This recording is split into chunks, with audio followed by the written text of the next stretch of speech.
ప్రతిపక్షంలో ఉంటాం కదా. ఇప్పుడు వాళ్ళు ఎంఐఎం వాళ్ళు కాంగ్రెస్ వాళ్ళు కలిసి చేసుకుంటారా? వాళ్ళు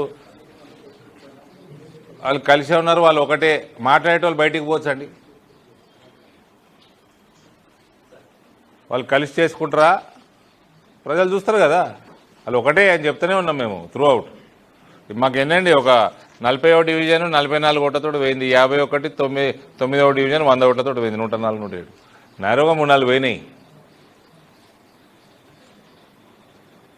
మళ్ళీ వీళ్ళు పోలీసులో పెట్టుకుని దౌర్జన్యం ఒకటి. ఆ దౌర్జన్యం కూడా సకారాది. వీళ్ళకి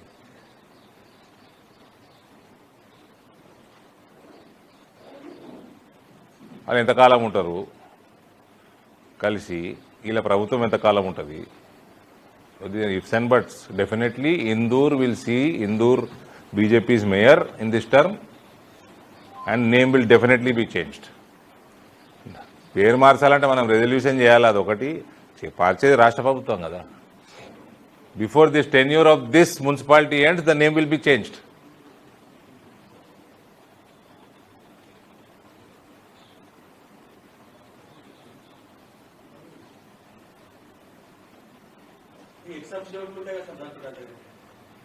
ఎన్నున్నాయి తెలియదా? ఫైనల్గా చూడండి, మధ్యాహ్నం వరకు ఉంటాయి కదా. మాకు అయితే 3 అయితే పక్కా ఉన్నాయి, అలాగే 2 ఉన్నట్టున్నాయి. నాకంటే కాతృత ఆయనకుంది మేయర్ బీజేపీ గెలవాలని. అదే ఉంది.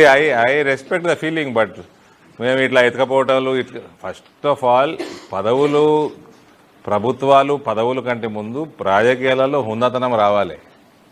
ఈ ఎతకపోవడం, వేరే పార్టీలో ఎతకపోవడు, ఈయన ఎమ్మెల్యేలు ఆడ ఎతకపోవడు, ఆడ ఎమ్మెల్యే అటు వేయండు, పోయిన వారంటే పోలేదంటాడు, కండ కప్పుకున్నాం అంటే కప్పుకోలేదంటాడు, వాడు ఏ పార్టీలో ఉన్నాడు వానికే తెలియదు. ఇదేం వ్యవస్థనండి? రిజైన్ చేసిపోండి పోయేది ఉంటే. బీజేపీలో కూడా వచ్చారు చాలామంది, మధ్యప్రదేశ్లో వచ్చిర్రు, కర్ణాటకలో వచ్చిండ్రు, రాజీనామాలు చేసారు, వచ్చిర్రు, ఎలక్షన్లు కొట్లాడితే గెలిచిర్రు బీజేపీ టికెట్ల మీద.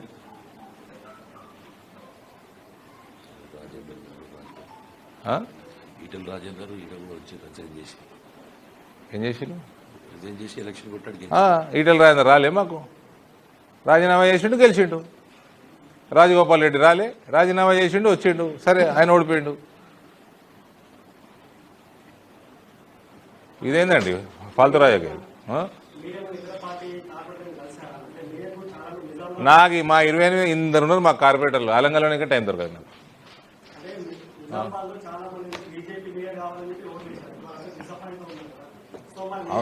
ఓట్లు వేసినా అంటే ఇప్పుడు 43వ డివిజన్ ఉంది. మేము బ్రహ్మాండమైన క్యాండిడేట్ పెట్టినాము. అవతల కాంగ్రెస్ క్యాండిడేట్ లాస్ట్ టైం ఓడిపోయినని సింపతి చూపించారట. మళ్ళీ ఆ ప్రజలకు నా మీద వస్తలేదు కదా సింపతి. ఎందుకు? నేను కొట్టాడతలేనా? 7-8 ఏళ్ళ నుంచి మా కుటుంబం కాంగ్రెస్ కుటుంబం కదా.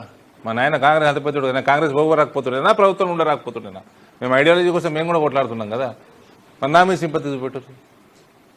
కాంగ్రెస్ వాడు ఎప్పుడో ఓడిపోయినా ఆయన మీద సింపతి చూపించారు కదా. అట్లా పోయినాయి కొన్ని వార్డులు. ఏం చేస్తాము? నన్ను అడుగుతావు ఓట్లు నేనేసిందా?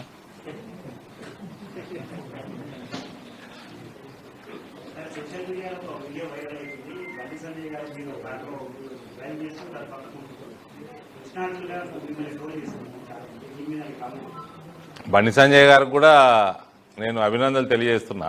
ఆయన కూడా నా లెక్క 3-4, నేను 3 ఎన్నుకున్నట్టున్నా, ఆయన 4 ఎన్నుకున్నట్టున్నాడు. ఆయన కూడా డామినేట్ చేసిండు కరీంనగర్లో. ఇక కృష్ణార్జున విషయం వస్తే Bandi Sanjay is the warrior. అర్జునుడు రోల్ ఫిట్ ఇన్ అవుతాడు. స్టీరింగ్ నా చేతిలో ఉన్నంతసేపు ఓకే.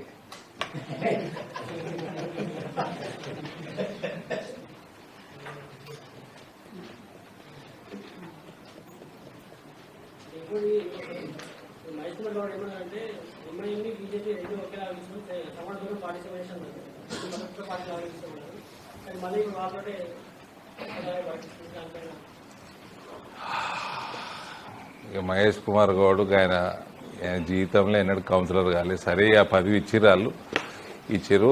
ఇక మేము జవాబు ఇక సస్తమా ఇస్తాం జవాబు.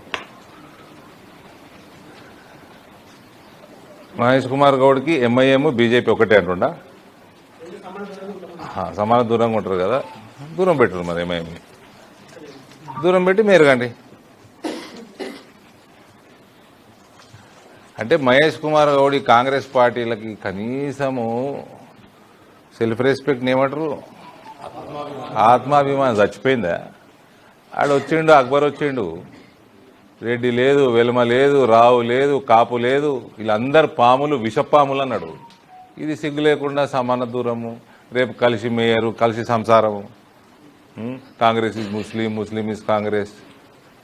అంటే ఆత్మాభిమానం కూడా చంపేసుకుంటుంది వీళ్ళు, 4 రూపాయలు సంపాదించుకుంటుంది. అవతలడు వచ్చి నిన్ను పామంటుండు, విషపామంటుండు, ఈయనేమో ఆయన పూసుకొని తిరుగుతా అంటుండు.